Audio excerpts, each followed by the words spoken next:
인생은 기다림의 연속입니다. 그리고 기다림은 소망이고 설렘입니다. 여러분은 어떤 기다림 속에서 소망과 희망과 설렘 속에 살아가고 있습니까?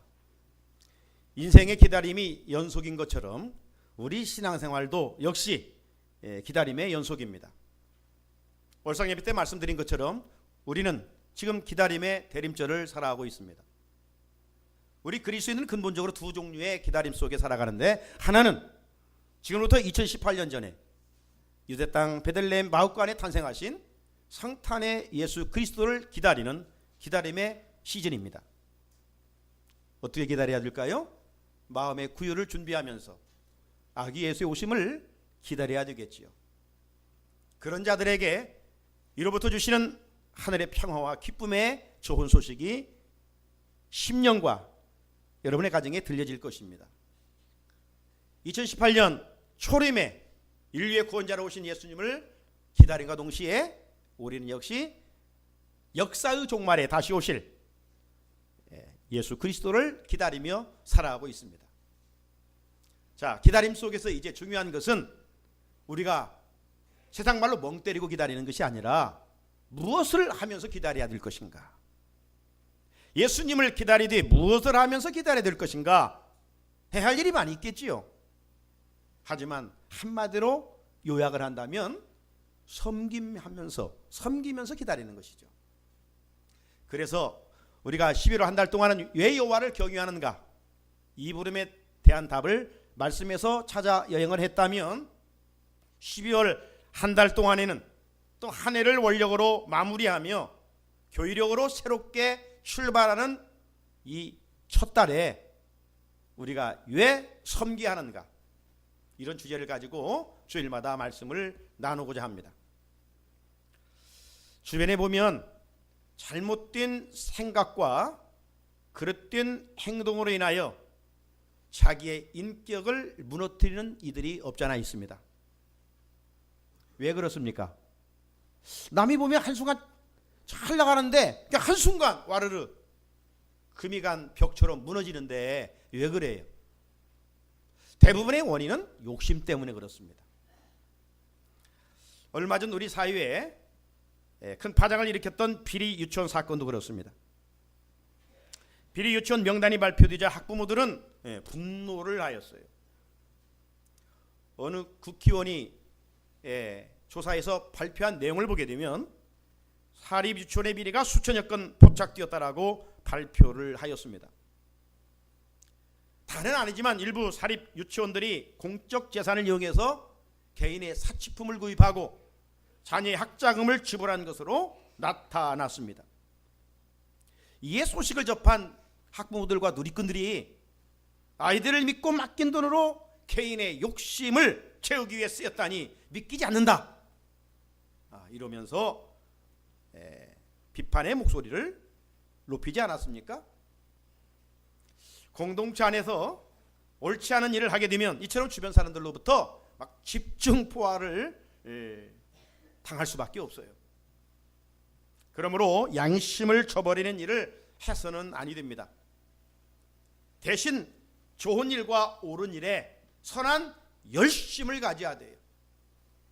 우리 그리스도인들은 더더욱 그래야 됩니다. 그렇다면 여러분, 성경이 말씀하고 있는 이 옳은 일, 좋은 일은 어떻게 행동하는 것을 의미하는 것일까요?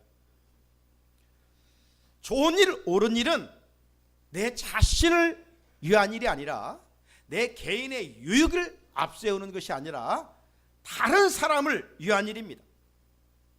다른 사람을 위한 일을 한마디로 말하면 섬김입니다. 섬기는 일이야말로 정말 주님이 말씀하시는 옳은 일이고 주님이 말씀하신 좋은 일입니다. 예수님께서 사역 중에 좋은 일이라 인정하신 사건이 있어요. 한 번은 예수님께서 베다니 한센병에 걸렸던 시몬의 집에서 제자들과 같이 더불어 식사를 하고 있었어요. 그때 한 여자가 찾아와서 그 비싼 향유 옥합을 깨뜨려 예수님의 머리에 부은 사건이 있지 않습니까?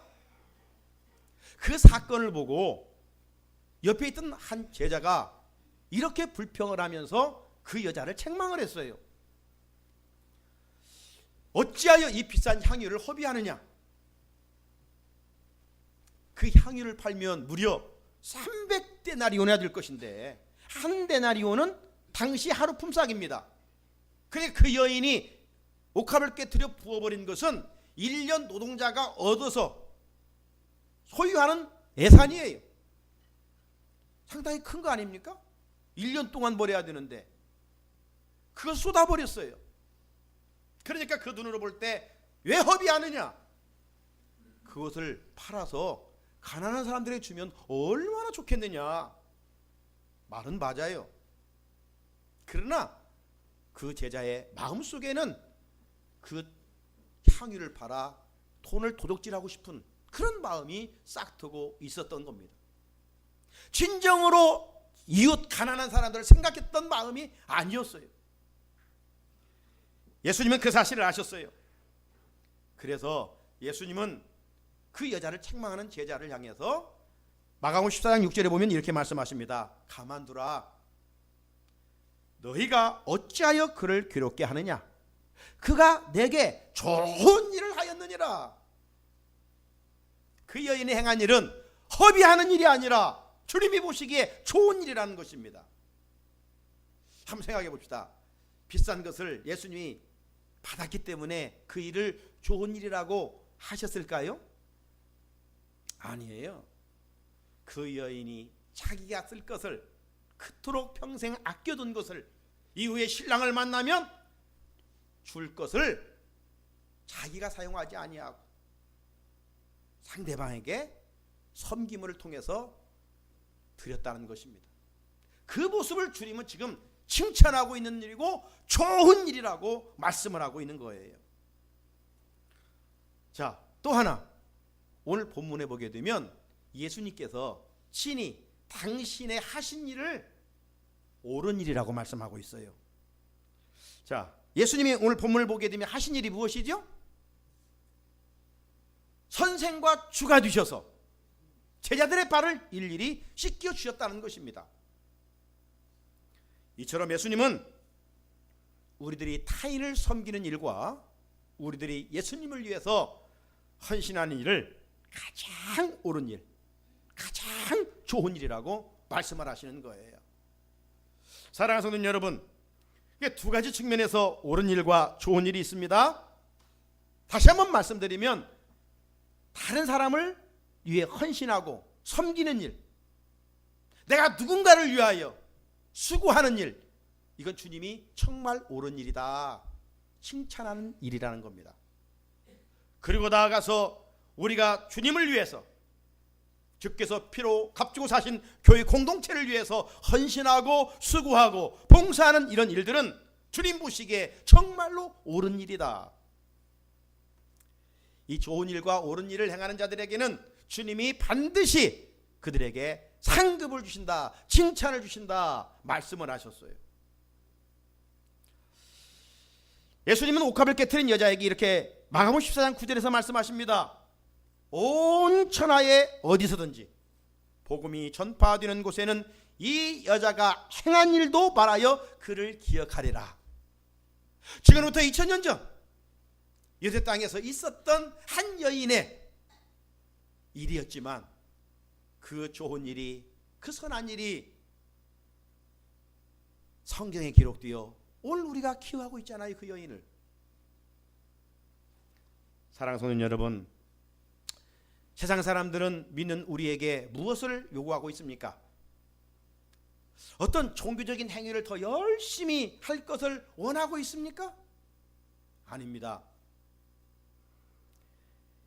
예수님처럼 이웃을 사랑으로 섬기기를 원하고 있는 거예요. 왜 주님의 복음이 능력입니까? 말이 아닌 소유된 자들을 섬겼기 때문입니다. 십자가에서 물과 피 한 방울 남기지 않으시고 죄인들을 위해 섬겨 주셨기 때문입니다. 오늘날 왜 교회가, 우리 그리스도인들이 세상 사람들에게 능력을 보여주지 못하고 비난받고 있는 것입니까?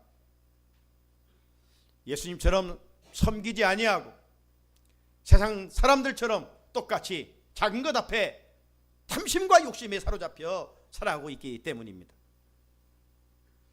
우리는 지금 교회력으로 새롭게 시작을 하고 있습니다. 출발을 하고 있습니다. 이 시간 우리 모두 예수님의 본을 본받아 섬기며 살겠습니다 라고 다짐할 수 있어야 할 것입니다. 그러면 새해에는 이 땅에 실추된 교회와 성도들의 권위가 회복될 줄로 믿습니다. 그렇다면 여러분, 섬긴다는 것은 다 좋다고 알고 있어요. 그런데 누가 섬길 수 있느냐? 누가 섬길 수 있느냐? 그건 다른 사람이 아니라 마음에 사랑이 가득한 사람입니다. 마음에 사랑이 가득한 사람은 섬길 수가 있어요. 오늘 1절 끝부분에 보십시오. 자기 사람들을 사랑하시되 끝까지 사랑하시느니라. 여기에 액센트를 주는 단어가 있다면 끝까지입니다. 끝까지. 예수님은 제 아들을 사랑하시되 끝까지 사랑하셨다는 겁니다. 우리들에게도 각자 사랑의 분량이 있어요. 그런데 사랑하는 데 있어서 문제가 어디에 있습니까? 끝까지 사랑하지 못하고 이런저런 이유로 우리의 사랑이 변질된다는 데 있습니다. 남녀가 사랑하여 결혼을 합니다. 결혼 초 신혼 초에는 어떻습니까? 좋은 관계를 이어갑니다. 그런데 시간이 흐르면서 그 좋은 관계가 퇴색해가는 것을 볼 수가 있어요. 왜 그래요? 사람은 그 사람인데 신혼 초에는 매사 상대방 중심이에요. 아내는 남편을 어떻게 하면 기쁘게 할까? 남편은 어떻게 하면 아내를 행복하게 할까? 무엇을 하든지 나 중심이 아니라 항상 상대방 중심이었어요. 그런데 세월이 흐르면서 나도 모르게 나 중심으로 변질이 됐어요. 상대방이 나에게 맞춰주기만을 바라는 그런 못된 모습이 우리 안에 싹이 트게 됐어요. 신혼 초, 결혼 초에는 상대방의 단점도 그냥 이해했어요. 허물도 눈 감아줬어요. 그런데 어느새 변질돼서 이제 장점은 눈에 보이지 아니하고 별것도 아닌 그 단점에만 그냥 확대경으로 보는 것처럼 크게 보이는 거예요. 그렇다면 그런 자신에게는 단점이 없어서 그렇습니까? 아닙니다. 그런 사람 치고 더 단점이 많아요. 그렇게 사랑하되 끝까지 사랑을 지속한다는 것은 결코 쉽지가 않아요. 그런데 우리 예수님은 제 아들을 사랑하시되 끝까지 사랑하셨다는 겁니다. 사랑받을 수 있는 일을 내서 예수님이 제 아들을 사랑하셨을까요? 우리는 그런 말을 해요. 아이고, 사랑받짓을 해야지. 즉 상대방에게 탓을 합니다. 우리는. 그런데 예수님은 그러지 않았어요. 여러분, 지금 이 시점으로 예수님의 제자들은 어떻게 행동하는지 아십니까? 12명의 한 명 제자 가룟 유다는 스승이었던 예수를 팔 생각을 하고 있어요. 지금 사탄이 그 생각에 들어가서. 예수님 그걸 알고 계셔요. 잠시 후면 은 30에 당신을 팔 것을 주님은 알고 계셔요. 그런데 그 가룟 유다를 변함없이 끝까지 지금 사랑하고 계셔요. 내색하지 않고 사랑하고 계셔요. 잠시 후면 수지자라고 하는 베드로가 어떻게 행동합니까? 계집종 앞에서 예수를 모른다고 3번씩이나 부인하게 되는 그것을 주님은 지금 알고 계셔요. 우리 같으면 그런 상황이라면 어떻게 하겠어요? 사랑하려고 하다가도 뒤돌아서고 말지 않겠어요? 그런데 주님은 어제나 오늘이나 이전처럼 똑같이 내색하지 아니하고 비록 그런 제자이지만 끝까지 똑같이 사랑해 주셨다는 겁니다. 그렇다면 제자들 향한 주님의 그 사랑이 어떻게 나타났습니까? 선생이 종의 위치에서 제자들을 섬기셨어요. 여러분, 원래 누가 섬겨야 됩니까? 종이 섬겨야 되는 거예요. 종이. 종은 일생 주인을 위해 충성하는 존재입니다. 종은 사놔주거나 주인을 위해서 존재하는 거예요. 종은 인격이 아니에요. 그냥 물건짝 취급받는 겁니다. 잘해도 칭찬이 없어요. 그저 종이에요. 그래서 당나귀나 노예나 차이점이 있다면 노예는 말하는 그런 비겁한 자고 당나귀는 그냥 말을 하지 못하는 그런 동급이에요. 자, 그런데 신이 주님은 그런 종의 자리에서 제자들을 섬겨주셨다는 것입니다. 예수님은 제자들을 섬기기 위하여 오늘 본문을 보게 되면 겉옷을 벗으시고 대하야 물을 떠오시고 친히 허리에 수건을 가지다가 그 제자들의 발을 씻겨주시는 모습을 볼 수가 있어요. 자, 본문 4절 5절이죠. 저녁 잡수시던 자리에서 일어나 겉옷을 벗고 수건을 가져다가 허리에 두르시고 이에 대하에 물을 떠서 제자들의 발 씻으시고 그 두르신 수건으로 닦기를 시작하여. 여러분, 예수님의 권위는 어디에 있습니까? 예수님은 만왕의 왕이시기 때문에 얼마든지 명령하실 수가 있어요. 명령하실 때 어둠을 물리치고 빛을 만드시는 그런 권세 있는 분이셔요. 그러나 연약한 인간들 앞에서 자기 어떤 그런 왕권을 말씀하지 않으시고 명령하지 않으시고 그분의 진정한 권위는 대하와 수건이었습니다. 섬김의 도구예요. 예수님은 친히 종이 되셔서 이처럼 제자들의 발을 씻겨주셨고 닦아주셨습니다. 그렇다면 예수님께서 어떻게 종의 역할을 하실 수 있었을까요? 그것은 다른 게 아니라 제자들을 끝까지 사랑하는 마음이 있었기 때문입니다. 오늘 우리가 다른 사람을 섬길 수 있는 비결은 다른 게 아니에요. 내 안에 그리스도의 사랑이 있으면 가능한 거예요. 사랑이 없으면 핑계대는 겁니다. 남을 탓하는 것입니다. 자기의 부족함을 볼 수가 없어요. 예수님은 사랑으로 종노릇 하셨습니다. 사랑하는 성도 여러분, 누가 섬길 수 있다고요? 마음에 사랑으로 가득 찬 사람입니다. 예수님의 사랑을 소유한 사람은 섬김 받기보다는 섬기기를 더 즐거워하고 기뻐합니다. 그래서 하나님의 대리자인 우리 부모들은 어때요? 자녀들을 섬기면서 기뻐합니다. 여러분, 자녀들을 섬기면서 열받는 사람이 있어요? 없잖아요. 힘들어도 내 낳은 자녀를 섬기면서 그냥 기뻐하는 거예요. 이것이 부모의 권위입니다. 만약 권위가 아닌 권위주의에 물들어 있는 부모라면 자녀들이 섬겨주기만을 바라요. 물론 자녀들이 부모를 섬기는 것은 자녀들의 입장에서는 맞는 거예요. 그러나 부모들이 자녀가 섬겨주기를 바란다는 것은 그건 권위주의입니다. 그래서 섬겨주지 않으면 실망하고 원망과 불평이 마음에 싹을 내는 것입니다. 그러므로 여러분, 부부도 먼저 사랑으로 종노릇해야 됩니다. 부부도 상대방이 먼저 섬겨주기를 바란다면 실망하게 돼요. 마음의 원망이, 마음의 불평이 자리 잡게 되는 것입니다. 여러분, 지금 부부관계 속에서 지금 행복합니까? 신혼초가 행복했습니까? 물론 지금 나름대로 행복도 있지만 어찌 보면 신혼초 행복했어요. 자, 그러면 지금보다 신혼초가 뭐 집이 넓었습니까? 환경이 좋았습니까?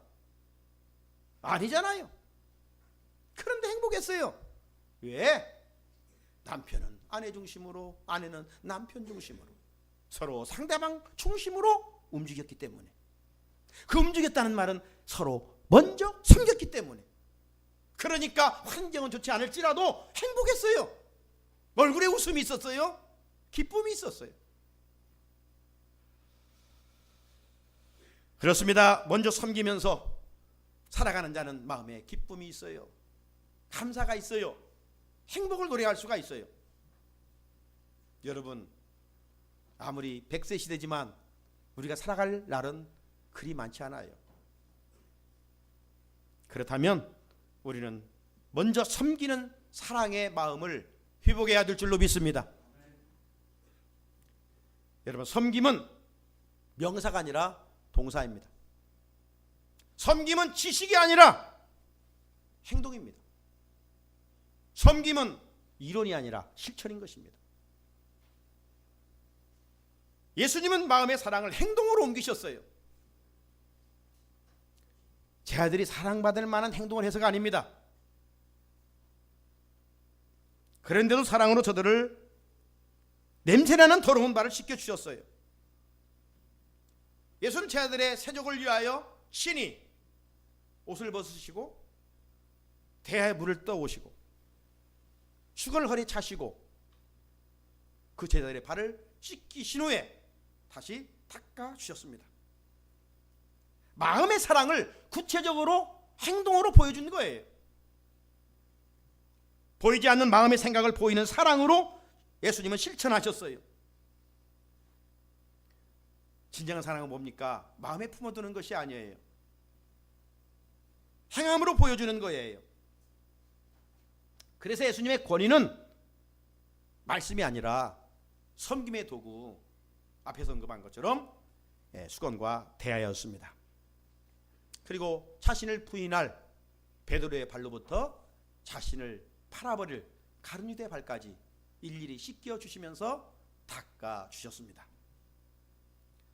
이처럼 예수님은 종노릇을 자처하셨습니다. 오늘 7절까지 읽었지만 12절을 보십시오. 이렇게 시작합니다. 그들의 발을 씻은 후에 옷을 입으시고 다시 앉아 그들에게 이르시되 내가 너희에게 행한 것을 너희가 아느냐. 무슨 말이에요? 예수님께서 제 아들의 발을 다 이렇게 씻겨주셨어요. 그런 다음에 묻는 거예요. 내가 왜 너희들의 발을 씻겨주신지 아느냐. 의미심장한 질문이죠. 왜냐하면 당시 발은 누가 씻습니까? 종이 씻는 거예요. 하인이 씻는 거예요. 쌍놈이 양반의 발을 씻는 것이지 양반이 쌍놈의 발을 씻는 것은 상상할 수가 없어요. 그런데 주님이 지금 선생이시고 주이신데 제 아들의 냄새나는 발을 씻어 주셨거든요. 지금 그런 모습을 경험하면서 제자들은 마음은 어떠했겠어요? 정말 송구스러울 정도가 아니라 어떻게 표현할지 몰라 놀라고 있었을 거예요.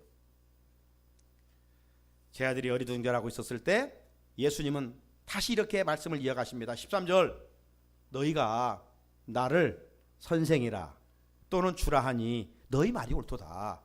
내가 그러하다. 제자들 입장에서 보면 부인할 수 없는 사실 아닙니까? 제 아들이 주님의 발을 씻겨드려야 합니다. 그런데 제자들 눈앞에서 지금 예수님이 자기들의 발을 씻어주셨으니 이거 정말 상상할 수 없는 일이에요. 자, 처음에 예수님은 내가 너희들에게 왜 그렇게 한지 아느냐?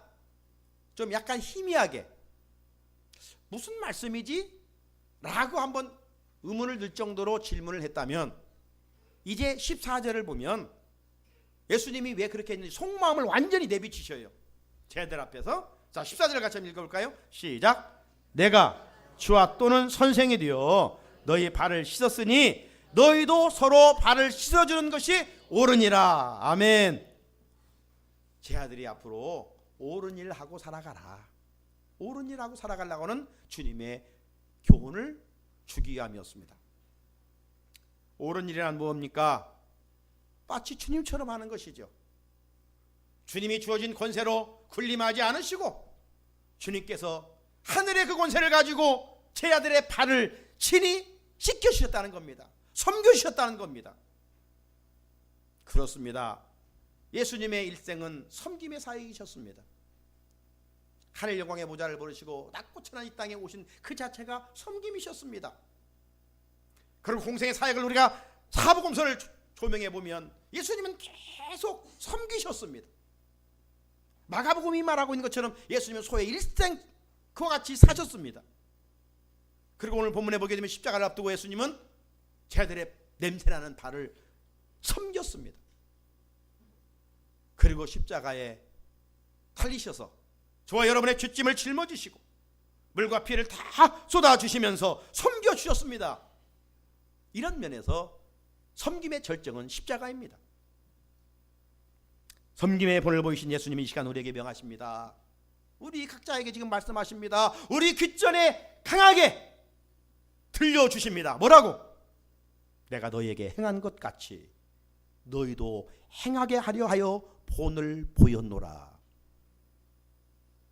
주님이 먼저 그렇게 하신 것은 주님의 제자인 우리들이 그렇게 살아가도록 먼저 본을 보여주셨다는 것입니다. 사랑하는 성도님 여러분, 우리는 이방 우상 앞에 절하는 자들이 아닙니다. 살아계신 하나님을 믿는 믿음을 갖고 살아가는 사람들입니다. 그 믿음은 뭡니까? 덮어놓고 믿는 게 아니에요. 그 믿음은 예수님처럼 살겠습니다. 예수님의 행동을 내가 이행하겠습니다.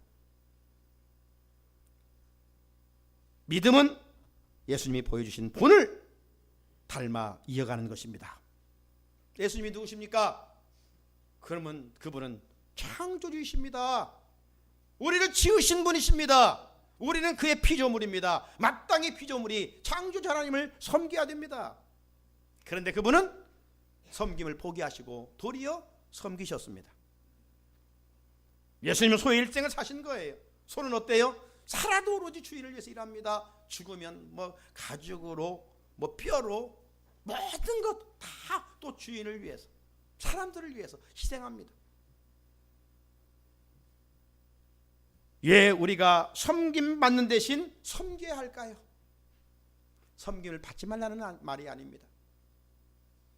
섬김받는 것보다 더 귀한 것이 뭐냐? 섬기는 것임을 주님은 우리에게 이 시간 교훈하고 있는 것입니다. 우리가 어디에서 먼저 섬겨야 될까요? 우리가 섬겨야 할 첫 번째 장소는 가정입니다. 가정에서 사랑하는 가족들을 잘 섬겨야 돼요.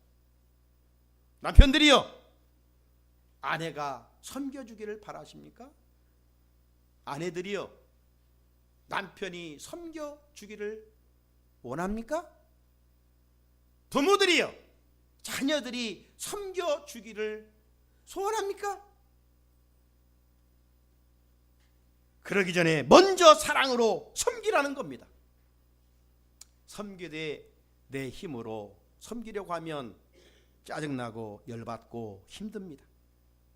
그러므로 내 힘이 아니라 그리스도인들은 성령의 권세로, 성령 충만함으로 섬길 때 섬기면서도 기뻐하고 섬기면서도 행복할 수가 있어요.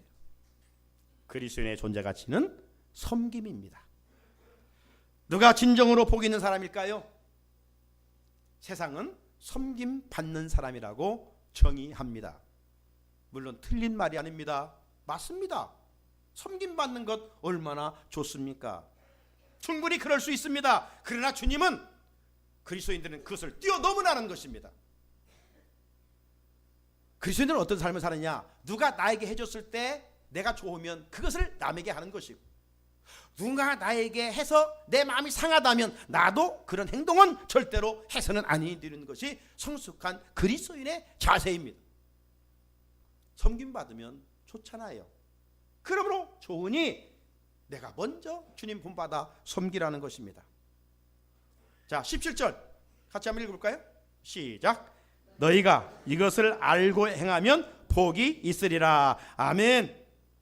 지금 무엇을 알고 행하면 복이 있다는 것일까요? 주님이 친히 주와 선생이셨지만 냄새나는 제 아들의 발을 씻겨주었다.